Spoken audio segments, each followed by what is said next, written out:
Walang puso yung gumawa nito. Kailangan malaman ni Tatang Uyong ang bagay na to. Huwag kang aalis dito, Lucas ha. Babalik ako sa kabundukan. Wika ni Huno. Hindi naman sumagot ang binata. Sa halip ay naupo ito sa tabi ng walang buhay na katawan ng mga magulang. Hinawakan nito ang kamay ng ina. Hindi na malayan ng binata na unti-unting pumapatak ang luha. Naalala nito ang huling ginawa ni Aling Nimpa bago sila umalis papunta sa kabundukan. Eto ang ilang pirasong nilagang saging, pati na rin bagoong. Ilagay mo ito sa dala niyong bayong para may makain kayo mamaya sa daan. Bumabalik sa isipan ng binata ang sinabi ng ina na lalo pang nagpatindi ng galit nito. Hindi lubos maisip kung ano ang ginawa ng kanyang magulang upang maranasan ang ganitong kalupitan. Pinagmasdan ni Lucas ang ama na noon ay halos hindi na makilala ang muka. Pinagtataga ito ng walang awa. Ang kinamatay ng matanda ay laslas sa kanyang leeg. Mga hayop sila. Pangako tay, sa oras na malaman ko kung sino ang gumawa nito sa inyo, hindi ako titigil hanggat humihinga ang taong yun. Wika ni Lucas, sabay pakawala ng malakas sa sigaw. Nabalot ng kalungkutan ng baryo nang malaman na wala na si Mang Sendo. Pagsapit ng hapon, dumating na sina Huno kasama si Tatang Uyong at Bakong. Naroon din ang ilan sa mga kaanak nilang katutubo. Pinagtulungan ng mga ito na linisin ang katawan ng dalawang matanda para ihanda sa burol. Habang inaasikaso ang bangkay ng dalawang matanda, nagdatingan naman ang mga kaanak ni Aling Nimpa. Tumulong sila sa pag-aasikaso sa bakuran. Nakita naman ni Huno si Lucas. Nakatulala sa isang sulok. Hindi umiimik kahit kinakausap ng ilan sa kanyang mga kamag-anak mula sa kanyang ina. Kawawa naman si Lucas. Hindi niya alam kung anong nangyari sa mga magulang niya. Hindi niya alam kung ano yung dahilan. Masaya pa kami nung umalis dito eh. Kaso, eto yung sumalubong sa amin pagbalik. Wika ni Huno. Ang kailangan ni Lucas sa ngayon, mga taong dadamay sa kanya. Sa pagkakataong ito, hindi natin siya iiwanan. Wika ni Tatang Uyong. Nilapitan nito ang binata at hinawakan sa balikat. Ngumiti naman si Lucas bilang pagpapakita ng pasasalamat sa pagdating ng mga katutubo. Maya-maya pa, dumating na ang mga taga-punerarya. Sinimulan ang pag-eembalsamo sa katawan ng dalawang matanda. Inabot ng mga ito ang ilang kagamitan mula kay Mang Sendo. Marami pong salamat. Pero pwede niyo po bang isama ang mga gamit sa loob ng kabaong nila? Mas gugustuhin ni tatay na suot niya ang kanyang medalyon at mga mutya. Wika ni Lucas. Sinunod ng embalsamador ang sinabi niya. Bakit mo naman ipapasama sa burol ang mga gamit ng iyong ama? Kailingan po kasi ni tatay na isama sa huling hantungan ng kanyang mga gamit. At isa pa, hindi ko rin naman magagamit yung mga yun. Tugon ni Lucas. Ramdam ni Tatang Uyong ang kalungkutan sa boses nito. Ngunit mas mabigat ang nararamdamang galit. Kung sa bagay may punto ka nga naman. Ngunit Lucas, dinggin mo sana ang payo ko sa iyo bilang pangalawang ama. Alam kong masakit ang nangyaring ito. Si Sendo ay parang kapatid na para sa akin. Tanging siya lang ang dumamay sa aming mga katutubo nung panahon na wala kaming makain sa kabundukan. Kung hindi dahil sa kanya, marami sa mga kaanak ang nagutom at namatay. Ang hinihiling ko lang sa iyo, huwag mong hayaan na mangibabaw ang galit sa iyong pagpapasya. Wika ni Tatang Uyong. Ayoko pong sumagot sa inyo, Tatang. Dahil hindi ko alam ang nararamdaman ko. Walang kalaban-laban yung mga magulang ko eh. Ano bang ginawa nila? Wala silang hinangad kung hindi makatulong sa kapwa. Tapos ito pang igaganti ng mga tao. Hindi tayo nakakasigurado kung ano talaga ang nangyari. Hindi natin alam kung sino talaga ang may kagagawan. Kaya hanggat maaari, huwag sanang galit ang maging dahilan mo sa iyong mga tungkulin. Muling wika ni Tatang Uyong. Hindi na nagsalita pa si Lucas. Salip ay tumayo ito at pumunta sa mga katutubo. Nakikiramay ako sa nangyari kina Mang Sendo at Aling Nimpa. Wika ni Bakong. Maraming salamat, Bakong. Kumain na ba kayo? Sandali lang ha. Magpapahanda ako ng makakain kay Huno. Huwag kang mag-alala. Kumuha na ng makakain ng kaibigan mo. Maya-maya lang, darating na ang mga kasama nating kumuha ng manok para sa mga lulutuing pagkain. Wika ni Bakong. Muling naglakad ang binata palayo sa mga tao. Naupo ito sa paanan ng punong pinagtatalian nila ng kalabaw. Naalala nitong hindi pa naiuuwi ng ama ang alaga. Kaya dali-dali itong nagpaalam kay Tandang Uyong upang pumunta sa bukid. Sa kadailanang kailangan din ni Lucas na mapag-isa. Sa ganitong paraan, magagawa niyang ilabas ang anumang emosyon na ayaw ipakita ng binata sa maraming tao. Pagdating nito sa bukid, natanaw ng binata ang kalabaw ng ama. Nanginginain ito sa gitna ng kakagapas pa lang na palayan. Nilapitan ito ni Lucas upang kunin. Habang nakayuko ito at tinatanggal ang tali ng alaga, narinig ng binata ang dalawang taong nag-uusap. Siguradong matutuwa si Caroman sa nangyari kay Mang Sendo. Wala na siyang kakumpetensya eh. Kaso lang, wala na ring mahusay na manggagamot dito sa bayan natin. Wika ng isa sa mga lalaki. Nakilala ni Lucas ang boses nito. Hinayaan lang ng binatang mag-usap ang dalawa dahil hindi siya napansin. Oo nga, mabuting tao si Mang Sendo kaya nagtataka ako eh. Sino kaya ang gagawa nun sa kanila ni Aling Nimpa? Ay nako, kumusta kaya si Lucas? Wika ng isa pang lalaki.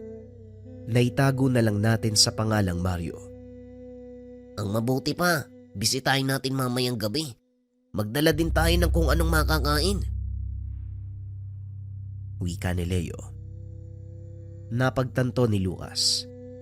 Maraming nagmamahal sa kanyang mga magulang. Dahil dito, nagpa siya ang binata na ipagpatuloy ang naiwang tungkulin ng ama. Habang naglalakad kasama ang alagang kalabaw, napadaan ito sa kabisera ng baryo. Isa-isang naglapitan ang mga nakakakilala sa kanyang ama upang mag-abot ng pakikiramay. Maraming salamat po sa inyo. Mamaya lang matatapos na ang pag-iimbal sa mukin na tatay. Maaari na ho kayong bumisita. Wika ni Lucas sa mga tao. Akmang lalakad na sana palayo ang binata nang biglang magsalita ang isang lalaki. Aba, tignan mo nga naman. Ang nag-iisang anak ni Sendo. Mabuti na lang at wala ka sa lugar nung mangyari yon. Kung hindi, pati ikaw sana. Paglalamayan na ngayon.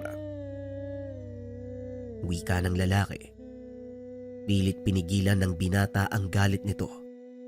Dahil ito ang sinasabi nilang Caroman. May matinding galit kay Mang Sendo. Isa-isang lumipat ang mga parokyano sa ama ni Lucas. Kung naroon lang ako, malamang ang umatake kina tatay ang pinaglalamayan ngayon. Tugon ni Lucas. Sigurado ka kung magsalita, no? Eh bakit ba? Ano ba ang kaya mong gawin, ha? Hindi ko po alam kung ano ang kaya kong gawin sa ngayon. Kaya pakiusap lang. Huwag mo kong simulan. Kumalma ka, iho. dahil wala ka rin namang magagawa na. Sa muli, nakikiramay ako sa pagkamatay ng iyong ama at ina.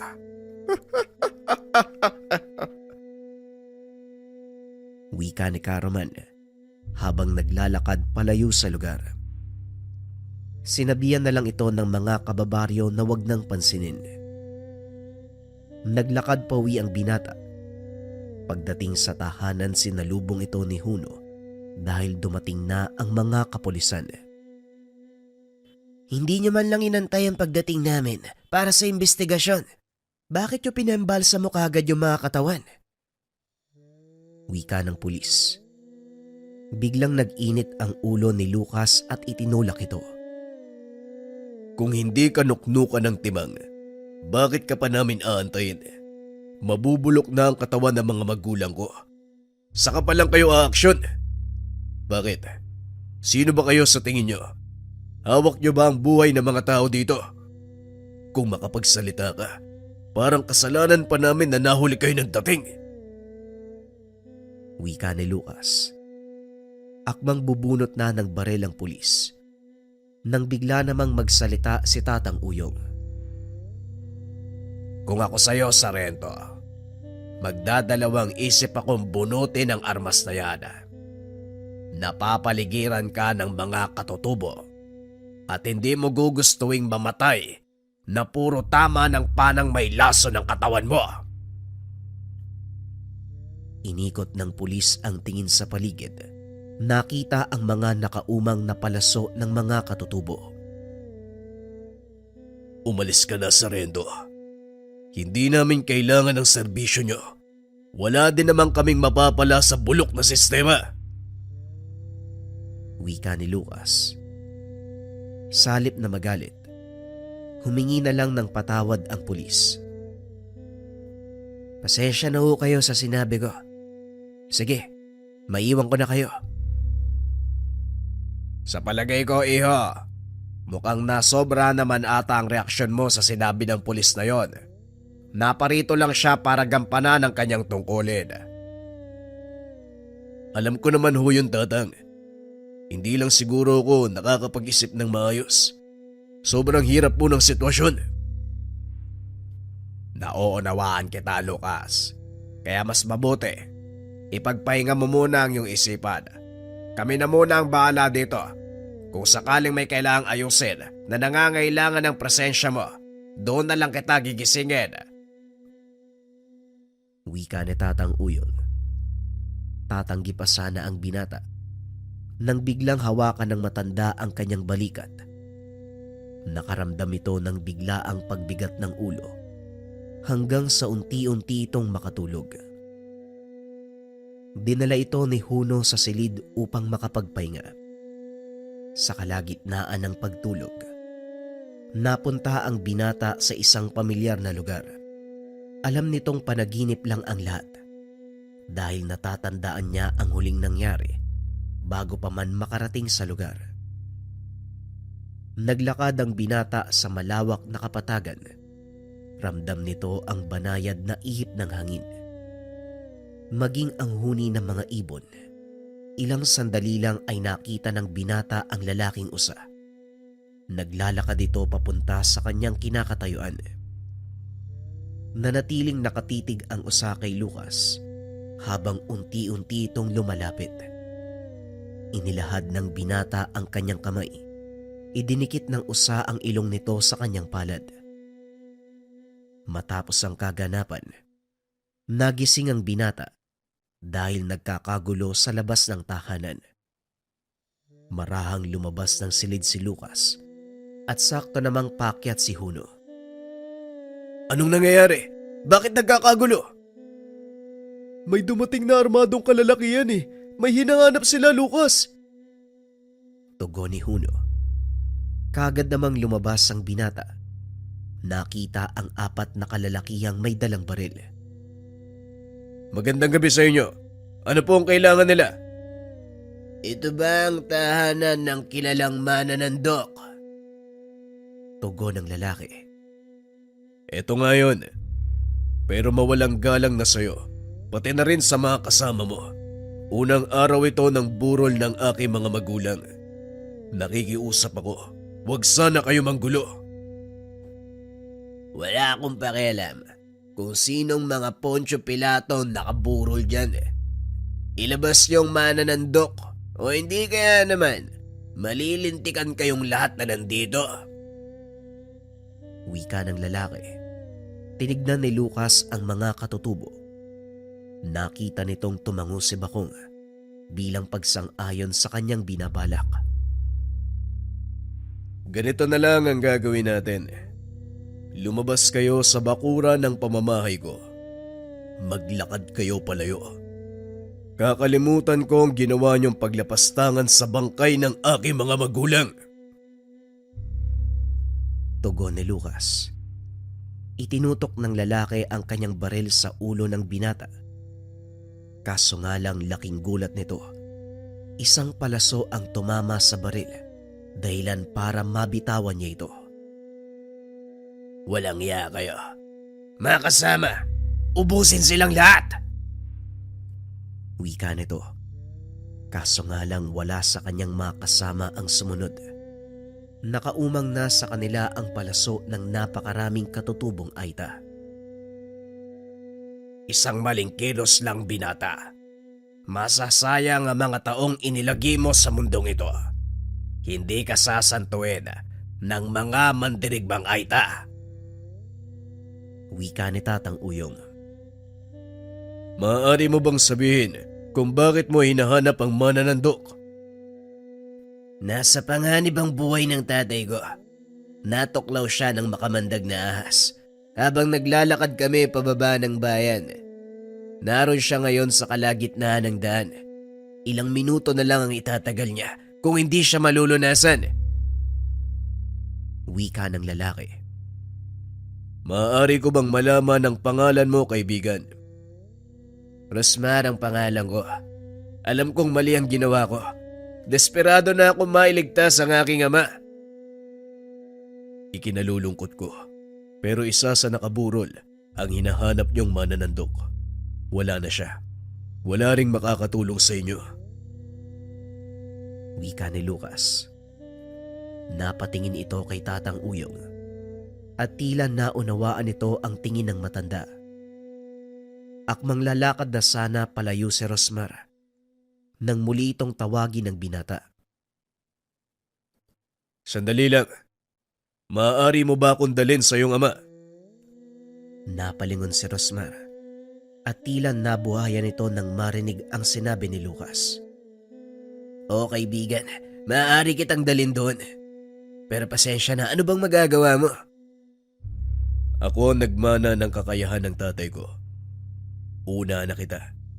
Ito ang pinakaunang beses kong manggagamot ng aktwal. Pero gagawin ko ang lahat para mailigtas ang buhay ng iyong ama. Alam ko ang pakiramdam ng mawalan ng tatay. Tugon ni Lucas. Napayuko na lang si Rosmar sa narinig mula dito. Nakakahiya yung inasal ko. Patawad sa'yo, kaibigan. Lucas ang pangalan ko. Huwag mo nang alalahanin ang nangyari. Alin ang mas mabilis? Tayo ang pupunta sa iyong ama o siyang dadalhin mo dito? Pareho lang din naman. Siguro mas makakabuti kung si tatay na lang ang dadaling ko dito. Sa tingin ko mas maganda nga yan. Kumpleto ang mga kagamitan dito sa tahanan. Makakapagpahinga siya ng maayos pagkatapos kong gamutin. Sige na, Rosmar. Magbadali na kayo. Pag-uusap ng dalawa. Ibinaba ng mga kasamahan ni Rosmar ang mga sandata. Dali-daling bumalik kung nasaan ang ama. Samantalang si Lucas naman, inihanda ang mga gamit sa panggagamot. Habang kinukuha niya ang mga ito sa loob ng lalagyan, napatingin ang binata sa larawan ni Mang Sendo. Tatay, ito ang unang beses na gagamot ako ng isang tao nang walang pagsubaybay mo. Naway gabayan mo ko kahit nandyan ka sa kabilang ibayo. Wika ni Lucas habang nakatitig sa larawan. Maya-maya ay dumating na sina Rosmar kasama ang kanyang ama na noon ay wala ng malay.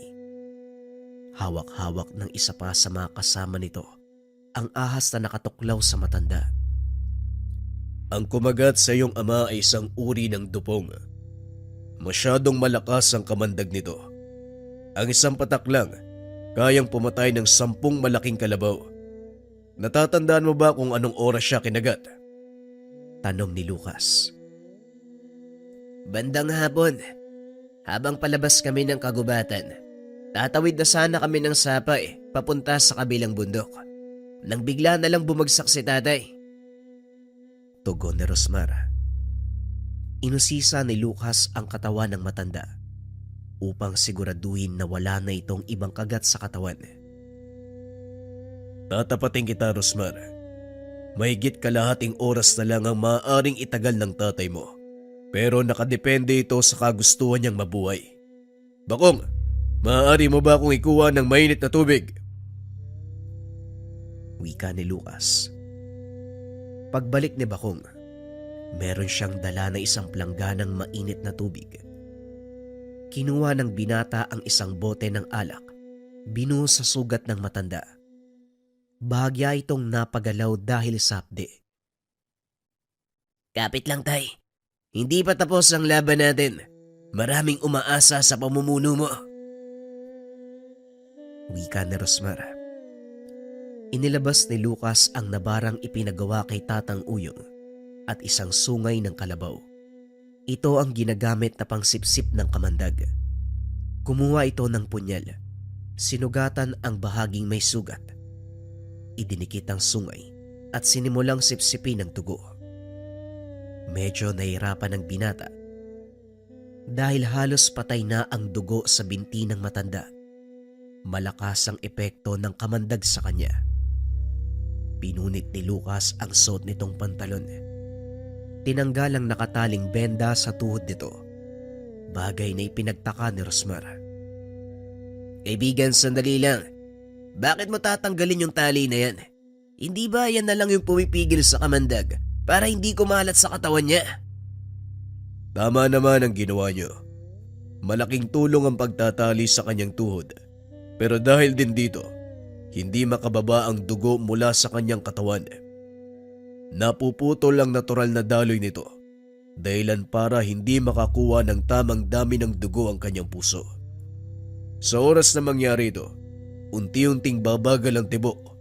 Matutulog ang ilang lamang loob, kasama na ang kanyang utak. Ito ang dahilan kung bakit siya nawalan ng malay. Pero bakit mo kailangan tanggalin? Aakyat sa katawan niya ang kamandag. Kailangan kong mahanap ang ugat na nagbibigay ng dugo papunta sa kanyang katawan. Kailangan ko itong putulin, habang pinipigilan naman ang pagdaloy ng dugo pababa sa kanyang binti. Nang sa ganon, magkaroon ng sapat na dami ng dugo ang kanyang pulso. Magtiwala ka lang, kaibigan. Hindi ko hahayaang mapahamak ang iyong ama. Wika ni Lucas. Lingid sa kalaman nito, naroon din ang isa sa mga kaibigan ng Mang Sendo. Isa itong doktor. Tama ang gagawin mo, Lucas, pero mag-iingat ka.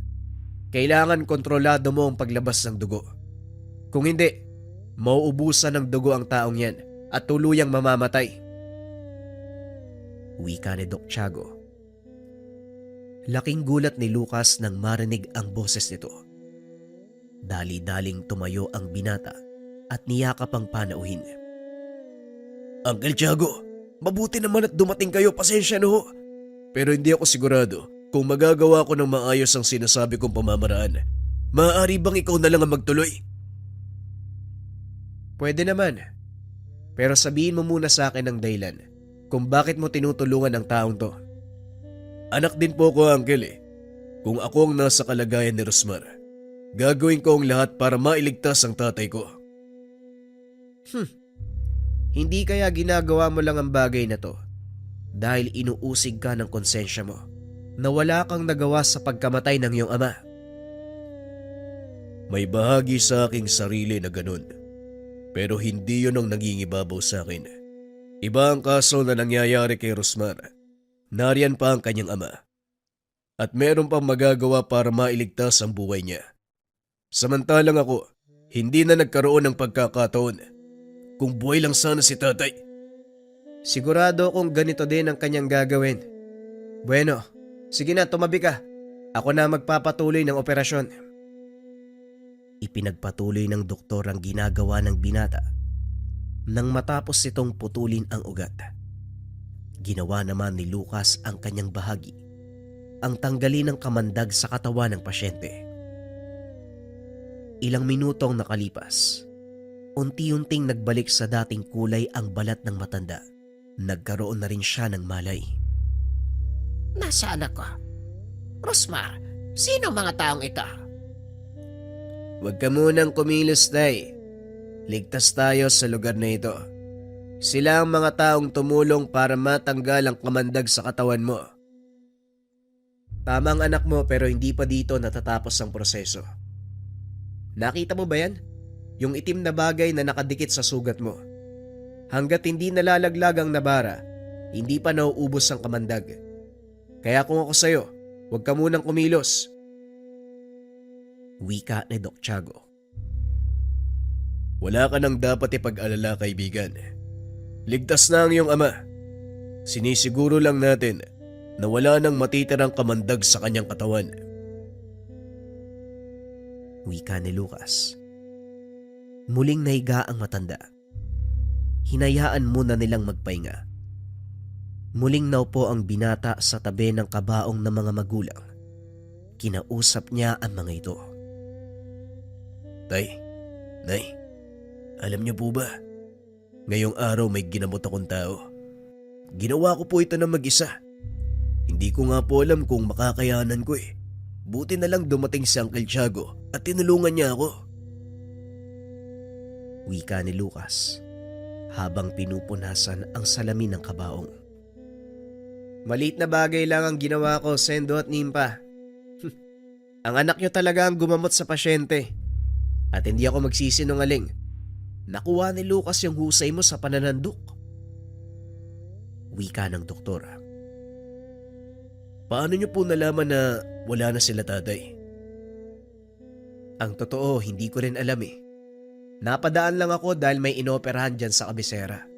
Kaya naisip ko nang dalawin kayo. Sa kasamaang palad, ito pa'y nakita ko. Ikinalulungkot ko ang nangyari, Lucas. Nakikiramay ako. Magsabi ka lang kung ano ang kailangan mo. Alam mo naman, di ba? Hindi ka magdadalawang salita sa akin. Wika ni Doc Tiago. Maraming salamat po, Uncle ha. Pero sa ngayon, maayos naman ho yung lahat eh. Kung sakaling kakailanganin ko ng kaunting alalay, alam ko naman po kung saan kayo pupuntahan. Mabuti naman kung ganun. O siya, hindi na ako magtatagal ha. Medyo malayo pa yung bayan eh. Baka abutin ako ng madaling araw. Wika ng doktor. Hinatid ito ng binata sa kanyang sasakyan. Nang makalis na ang doktor, nilapitan naman ni Rosmar ang binata.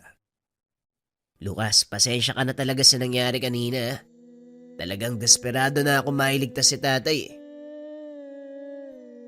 Huwag mong alalahanin yon, Rosmar. Gaya ng sinabi ko, alam ko ang pakiramdam ng mawala ng magulang. Ang totoo, naiinggit nga ako sa iyo eh. Dahil nagkaroon ka ng pagkakataon na iligtas ang buhay ng iyong ama. Samantalang ako, wala. Pagpapaliwanag ni Lucas. Kung hindi naman kalabisan, maaari ko bang malaman ang kinamatay nila? Sinalakay sila ng mga hindi kilalang tao. Nakita ko na lang ang mga magulang ko. Nakahandusay sa sahig. Wala ng buhay. Ikinalulungkot ko ang nangyari. Pero teka, kung sinalakay sila, hindi ba narinig na mga kapitbahay niyo ang kaguluhan? Kung tutusin, magkakalapit ang mga tahanan dito. Kaya paniguradong mapupukaw ang atensyon ng mga tao sa paligid, lalong-lalo na kung may nangyayaring kaguluhan. Patayan ang nangyari dito. Imposibleng walang nangyaring ingay. Wika ni Rosmar. Napukaw ang kuryosidad ni Lucas. Saktong naroon ang isa sa mga kapitbahay nila, si Mang Pedro. Kaagad niya itong nilapitan upang kausapin. Maulang galang na po, Mang Pedro. May itatanong lang po sana ako sa inyo. Ay ako din. May sasabihin din ako sa iyo, iyo. Pasensya ka na kung ngayon ko lang ilalahad ang lahat. Mangyari kasi, humahanap lang ako ng tamang tiyempo. Inantay ko lang na umalis sa mga taong yon. Ano ho, Manong? Anong ibig mong sabihin? Si Roman ang may pakana ng pagkamatay ng mga magulang mo. Kanina lang habang nasa loob ka ng bahay, habang nanggagamot ka, dumating ang ilan sa mga disipulo niya. Nakita kong pangyayari. Sariwa pa sa isip ko, lalong-lalo na kung paano nilang pinatay ang dalawang matanda. Wika ni Mang Pedro. Pinaliwanag nito ang pangyayari. Labis na galit ang naramdaman ng binata matapos marinig ang salaysay. Talagang walang hiya ang Roman na yan. Wala namang ginagawang masama si natatay sa kanya. Ay pasensya ka na. Kung wala man lang akong ginawa, Lucas, natatakot lang din ako na baka pagbalingan ng pamilya ko. Huwag po kayong mag-alala, Manong. Nauunawaan ko po ang lahat. Sapat na po ang mga impormasyon na naibigay mo. Wika ng binata. Matapos ang pakikipag-usap, lumabas na ng bakuran ang matanda. Ngunit hindi pa man ito nakakalayo. Biglang narinig ni Lucas na sumigaw si Mang Pedro. Dali-daling lumabas ang binata. Tumakbo palabas ng tahanan. Nakasunod sa kanya si Rosmar. May dalang baril. Naroon din si Bakong na may hawak ng sibat. Nakita nitong nangingisay si Mang Pedro habang nakahandusay sa lupa. Nang ilawan nito ni Bakong, kitang-kita nilang naliligo ang matanda sa sariling dugo. Ginilit ng kung sino ang leg nito. Kung sino ka man, magpakita ka at harapin mo kami. Huwag kang traidor. Sabihin mo kung ano ang gusto mong mangyari. Wika ni Lucas. Sinubukan pa nilang iligtas ang buhay ng matanda. Kaso nga lang, masyadong malaki ang sugat na natamo nito.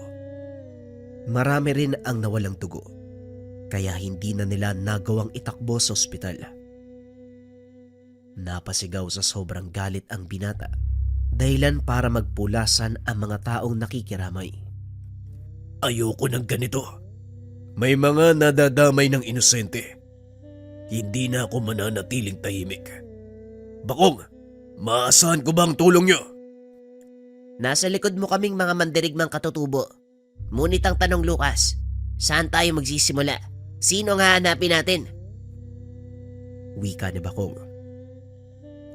Tama ang kaibigan mong katutubong, Lucas. Wala tayong sapat na pruweba. Hindi natin maaaring panghawakan ang salita ng isang matanda, lalo pat patay na ito. Huminahon ka muna, Lucas. Kailangan nating pag-usapan ng mabuti ang lahat ng gagawin. Hindi kami tatalikod sa'yo. Kailangan lang ng sapat na impormasyon para sa pagpataw ng parusa. Biglang natigilan ng binata. Pinag-isipan ang sinabi ng dalawang kasama. Nang mga oras na yun, sinabihan din ni Bakong si Tatang Uyong tungkol sa mga nangyari. Walang kalam-alamang matanda dahil nasa likod ito ng tahanan. May kung anong ritual na ginagawa. Ganun ba? Sige, nagsimula na silang lumantad. Isa lang ang pakay ng mga yan. Ang masiguradong malugbok ng tuluyan ng pamilya ni Sendo. Sa hula ko, isusunod nila si Lucas. Yun din po yung hinala ko. Hindi sila titigil hanggat may nakatayo mula sa angka ni Mang Sendo. Walang puso talaga yung Roman na yan. Yan ang nagagawa ng inggit, Bakong. Wala itong sasantuin. makuha lang kung ano ang kinaiinggitan sa isang tao. Sa ngayon wala tayong magagawa kung hindi mag-intay ng susunod na kilos ng mga kalaban. Wika ni Tatang Uyong.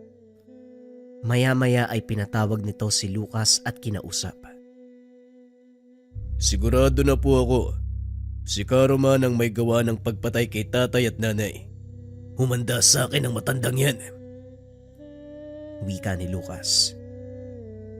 Alam kong galit ka, pero sasabihin kong muli sa'yo. Huminahon ka, Lucas. Walang mararating ang galit mo. Pero hindi ko ho pwedeng hayaan na lang si Roman na makatakas sa ginawa niyang kayupan. Ang tanong dito, iho, may plano ba silang tumakas? Sa inuwa ko, Lucas, iisa-isay niya ang lahat ng malapit sa'yo hanggang sa tuluyan tayong maubos. Yon ang aantay natin. Ano ang ibig niyong sabihin? Hahayaan natin siyang gawin ang gusto niya. Oo, hanggang sa mahulog siya sa ating patibong. Ika nga nila, hindi mo mahuhuli ang isda sa malalim na tubig. Kailangan mo itong sukulin sa mababaw na parte hanggang sa hindi na ito makalangoy. Pagpapaliwanag ni Tandang Uyong. Pinag-isipan ng binata ang sinabi ng matandang katutubo. Napagtanto na tama ang lahat ng ito. Tumagal ng mahigit 2 linggo ang burol ng magulang ni Lucas dahil nagsipagdatingan ang ilan sa kanilang kamag-anak mula sa probinsya ng Marinduque. Isa sa dumating ay ang kapatid ng kanyang ama na ang pangalan ay Abin. Hindi nagkaroon ng pagkakataon ng binata na makilala ang mga kaanak sa partido ng kanyang ama dahil isinilang ito sa probinsya ni Aling Nimpa. Nagtataka ang binata kung paanong nalaman ng mga ito ang kanilang tirahan at kung paano nakarating ang balita. Lumapit ang isa sa mga panauhin. Nagpakilala ito bilang si Abin. Magandang araw sa iyo. Ako nga pala si Abin, bunsong kapatid ni Sendo. Nakarating sa amin ng isang sulat na patay na ang kapatid ko. Maaari ko bang malaman kung sino dito si Lucas? Ako po ang hinahanap niyo. Maligayang Hindi na naituloy ng binata ang sasabihin dahil bigla naman itong sinuntok ng isa pang lalaki. Anong ginagawa mo nang pinatay si Manong? Wala hindi ba? Kaya nga nandito ka ngayon. Wala kang kwentang anak. Pinabayaan mong mamatay ang tatay mo. Biglang itinulak ng lalaking nagpakilalang Abin ang sumuntok kay Lucas. Tumigil ka, Elias. Walang kasalanan si Lucas sa mga nangyari at paniguradong may dahilan kung bakit siya ang nakaligtas. Pasensya ka na sa pinsan mo, Lucas. Nga pala, ang pangalan ko ay Abin at siya naman ang anak kong si Elias. Hindi ko kikilalaning pinsan ang isang duwag na kagaya mo. Alam mo ba ang dahilan kung bakit ako pumunta dito? Dahil gustong gusto kitang saktan. Sa nabasa kong sulat ng doktora, sinabi niyang ikaw lang ang nakaligtas. Inisip ko rin na baka ikaw pa ang pumatay sa tatay at nanay mo. Elias, sumusobra ka na. Huwag kang gumawa ng eksena dito. Igalang mo ang burol ng Chong Sendo at Tia Nimpa mo. Hinawi ni Lucas si Abin. Nilapitan si Elias. Duwag? Alam mo papalampasin na sana kita eh. Pero sa mga paratang mo sa akin, mukhang hindi ko na kayang lunukin at pagpasensya ng kagaspangan ng pananalita mo. Hindi mo alam ang totoong dahilan ng pagkamatay ng mga magulang ko. At wag na wag mo kong huhusgahan. Dahil ni minsan, hindi nagtagpo ang mga landas natin. Sino ka sa palagay mo para pagsalitaan ako ng ganyan? Wika ni Lucas. Tama na. Hindi to ang oras at panahon para mag-away kayong dalawa. Magsitigil kayo! Wika ni Abin. Biglang lumabas sa tahanan si Rosmar at ang ama nito. May dalang baril. Nakatutok ang mga ito sa dalawang panauhin, partikular kay Elias. Isang beses ka pang magsalita laban sa taong nagligtas ng buhay ko. Sisiguraduhin kong aalis ka sa lugar na ito na bitbit ang iyong ulo. Wika ni Ka-Indio. Ka-Indio, gising na pala kayo. Sandali lang. Huwag muna kayong kumilos. Awat ng binata sa matandang pinuno ng mga rebelde. Hindi, Lucas. Narinig ko ang pagtawag niya sa iyo ng tuwag. Alam kong hindi totoo ang bagay na yon. Ikaw, binatang dayo. Hindi mo ba alam na ang taong ito ang nagligtas ng buhay ko? Kaya paano mong masasabing duwag siya? Hindi na makapagsalita si Elias dahil maging ang mga katutubong Aita, nakaumang na ang mga palaso sa kanya. Hindi mo makukuha ang katapatan ng mga taong ito kung totoo ang sinasabi mong duwag ako. Napatunayan ko ang aking sarili, kaya wala akong dapat patunayan sa'yo. Kung naparito kayong dalawa upang manggulo sa lamay ng mga magulang ko, bukas ang pinto ng aking bakuran. Makakalayas na kayo! Wika ni Lucas. Dali-daling lumabas ng bahay si Elias, ngunit nagpaiwan si Abin. Muli, Lucas, humingi ako ng tawad sa ginawa ng aking anak. May kagaspangan lang talaga ang ugali niyan. Hayaan mo, didisiplinahin ko. At ikaw naman, anong ginagawa mo dito? Nung buhay pa ang aking ama, hindi mo man lang siya inanap. At ngayong wala na, saka kayo magpapakita. Anong ibig niyong iparating sa akin? Hindi ko malaman ang kinaroroonan ni Manong Lucas. Dahil kung alam ko lang, Kung gugustuhin mo, maraming paraan. Pero wala kang ginawa. Kaya makakalis ka na. Hindi ko kailangan ng tulong niyo. ramdam ng mga tao sa paligid ang galit sa puso ni Lucas. Para maiwasan ang anumang komprontasyon, umalis na lamang si Abin. Iho, alam ko paulit-ulit ako. Pero sasabihin ko pa rin. Hindi naman kaya sobra ang mga salitang binitawan mo sa tsuhin mo.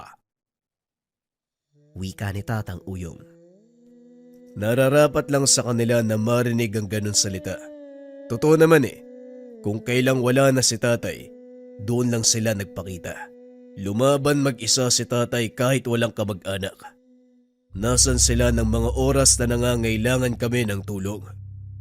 Wala. Tapos ngayon, magpapakita ng simpatya. Mga hipokrito! Lalong tumindi ang galit ni Lucas. Nang bumalik si Elias na may dalang itak, nagulat ang binata dahil bigla itong sumigaw. Lumabas ka dyan, Lucas. Nagtatago ka sa likod ng mga kasama mo. Kung talagang hindi ka duwag, harapin mo ko. Hindi ko mapapalampas ang mga salitang binitawan mo kay tatay. Talagang naghahanap ng sakit ng katawan ng isang to. Kayang lahat, walang makikialam. Tatay, nanay, patawad kung papatulan ko ang isang to.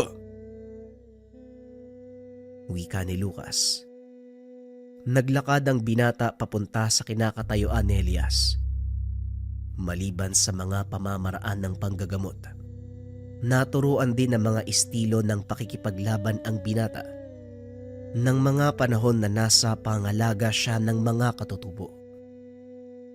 Hinagis ni Bakong ang kanyang sibat. Tinanggal ni Lucas ang nakatakip na talim nito at itinutok kay Elias.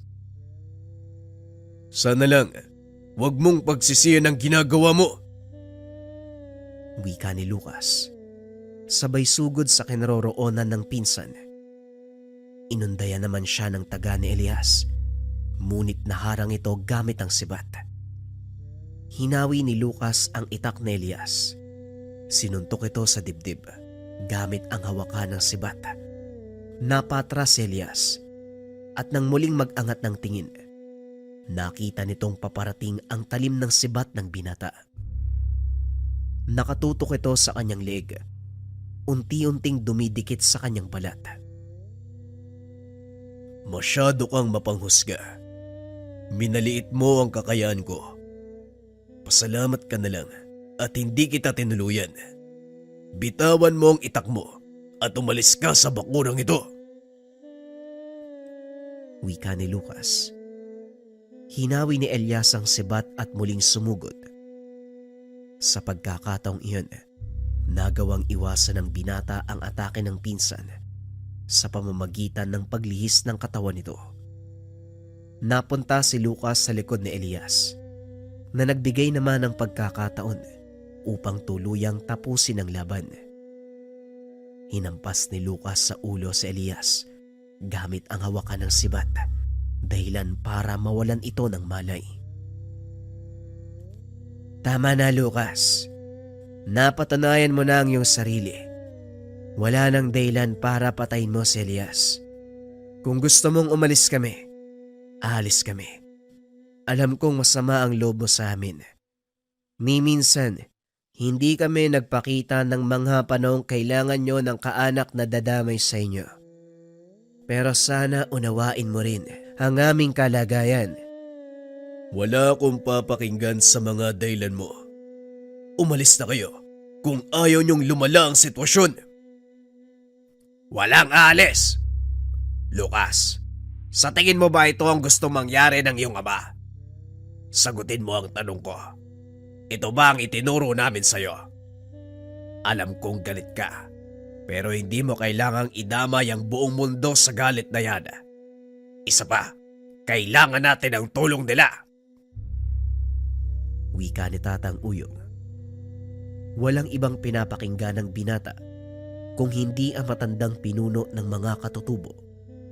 Ito ang kinilala niyang pangalawang ama. Muling ibinigay ni Lucas ang sibat kay Bakong. Naglakad ito papalayo sa lugar. Ayos ang galing mo pa rin sa paghawak ng sibat. Wika ni Bakong. Pasensya ka na. Kamunti ka nang maputol ang sibat mo. Maiwan ko na muna kayo, Bakong. Gusto ko mapag-isa. Naunawaan ko ang sinasabi mo, pero hindi itong panahon para mag-isa ka. Alam kong nakamata sa iyo mga kalaban. Maaari silang sumalakay sa mga pagkakataong hindi ka handa. Ang sabihin mo, gusto mo lang ng kwentuhan. O siya, samahan mo na nga lang ako. Hindi ko mahanap si Huno. Tugon ni Lucas. Biglang naalala ni Bakong ang kaibigan ng binata. Simula nang nagpaalam itong umuwi, hindi na nakabalik pa sa lugar. Ano kaya nangyari doon? Bakit hindi nakabalik? Tanong ni Bakong. Nakaramdam ng kaba si Lucas, kaya dali-dali itong nagpunta sa tahanan ni Huno. Nakahinga ng maluwag ang dalawa nang makita itong nagsisibak ng kahoy sa bakuran. O Lucas, kayo pala. Anong ginagawa niyo dito? Tanong ni Huno. Nag-aalala ako dahil baka kung ano na ang nangyari sa'yo. Mabuti naman at maayos ang kalagayan mo. Tungkol pala dyan, pasensya ka na kung hindi na ako makakapunta sa inyo. Pinapaiwas kasi ko ni tatay at nanay. Masyado daw magulo, baka madamay ako. Pasensya ka na talaga, Lucas Wika ni Huno. Bagay na naunawaan ng binata. Huwag kang mag-alala, kaibigan. Naiintindihan ko. Mas mabuting ang umiwas ka muna sa pagpunta sa tahanan. Sige, Huno, hindi na kami magtatagal. May pupuntahan kasi kami ni Bakong Tugon ni Lucas. Magsasalita pa sana si Bakong, ngunit pinigilan ito ng binata. Nang makalayo sila sa lugar, saka pa lang ito nagsalita. Bakit mo ako pinigilan kanina? Merong nakasunod sa atin kanina pa. Iniwas ko lang si Huno. Tugon ni Lucas. Nilingon ni Bakong ang pinagmulan nila. Isang lalaki ang nakita nitong naglalakad papunta sa kanila. Tama nga ang sinabi mo, Lucas. Pasensya na. Pero mukhang mali siya ng nasundan. Wika ni Bakong sabay sugod sa lalaki. Sandali lang! Naku naman, Bakong tumigil ka! Wika ni Lucas ngunit huli na.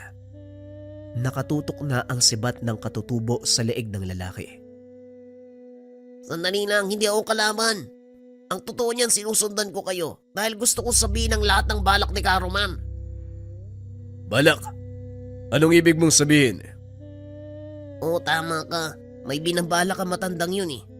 Sa libing ng iyong mga magulang, isa ako sa mga kumikilala sa kahusayan ng iyong ama. Kaya hindi ko hahayaan na bastusin nila ang libing nito. Ingatan niyo ang mga pagkaing iahanda dahil kilalang manlalason si Caruman. Hindi lang ikaw ang pupunteriyahin niya, kung hindi ang lahat ng taong malapit sa'yo. At balak niya kayong ubusin ng isang atake lang. Sabihin mo sa akin, bakit ako magtitiwala sa mga sinasabi mo? Magtiwala ka. Isa ako sa mga taong inutusan ni Caruman para gawin yun eh. Pero hindi kaya ng konsensya ko. Kaya sinasabi ko sa inyo ang lahat ng ito. Matapos sabihin ng lalaki ang nalaman, hinayaan nilang makalis ang lalaki. Dali-daling bumalik si Lucas at Bakong sa tahanan upang ipaalam ang mga nakuhang impormasyon. Kung gano'n, gusto nila ng labanan ng mga nalalaman. Sige Lucas, hayaan mo silang gawin ang binabalak nila. Pero tatang, marami ang mapapahamak. Wala ka bang tiwala sa kakayahan mo? Isa ka ng ganap na mananandok. At hindi lang yon, nasa iyo ang pagpapala ng banal na espiritu ng kagubatan. Gamitin mo ito laban sa mga taong nais manakit sa iyo. Hindi ako sigurado sa kung ano ang gusto mong sabihin, tatang. Pero malaki ang tiwala ko sa iyo. Hindi ka sa akin dapat magtiwala kung hindi sa sarili mong kakayahan. Nasaan na ang nalagas na sungay ng usa? Nanlaki ang mga mata ni Lucas. Hindi nito akalain. Alam ni Tatang Uyong ang tungkol sa bagay na yun. Paano niyo pong nalaman ang tungkol doon, tatang?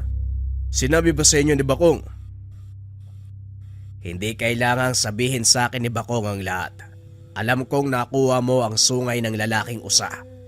Kaya ilabas mo na. Ituturo ko sa iyo kung paano itong gagamitin. Wika ni Tatang Uyong. Dali-dali namang kinuha ni Lucas ang mga sungay. Ibinigay kay Tatang Uyong. Pagkakuha din ito ng malinis na tela, sinimulang kiskisin gamit ng kutsilyo ang sungay. Para saan po ang pulbos ng sungay ng usa, tatang? Mabisang pangontra sa kahit anong laso ng sungay ng usa. Mapaingkanto o tao man ang may gawa. Ipunin mo ito. Ilagay sa isang sisidlan. Bilang paghahanda, isasaboy natin to sa mga pagkaing ihahain sa araw ng libig. Wika ni Tatang Uyong. Tinulungan ni Lucas ang matandang makaipon ng pulbos ng sungay ng usa. Matapos nun, inilagay nito sa lalagyan na gawa sa buho ng kawayan. Hinaluan din ito ng kaunting apog at asin para mawala ang kakaibang lasa nito. Ilang araw ang lumipas. Dumating na ang araw ng libing. Maraming dumalo upang makiramay at mahatid sa huling hantungan ang dalawang matanda. Si Tatang Uyong ang nakatalaga sa pagkain. Alam nito na gagamit ng palipadhanging dasal si Roman para ilagay ang lason sa mga pagkain. Kaya naman, matapos itong hainan, isinaboy ng matanda ang ginawang pulbos ng sungay ng usa. Tignan natin kung makalusot ka pa, Roman. Kung akala mo mauutakan mo ko. Nagkakamali ka. Yan ka na naman tatay. Nagyayabang ka na naman. Sigurado ka bang lason ng palipad hangin ang gagamitin ni Karoman? Kahit anong uri pa ng lason ang gamitin niya, hindi yon uubra sa pulbos ng sungay ng usa. Kung kamandag nga nagagawa nitong tunawin, lason pa kaya? Wika ni Tatang Uyong habang isinasagawa ang seremonya ng libing. Nakikiramdam ang mga ito sa paligid. Alam nila na anumang oras, sasalakay si Roman at isasagawa ang kanyang mga plano.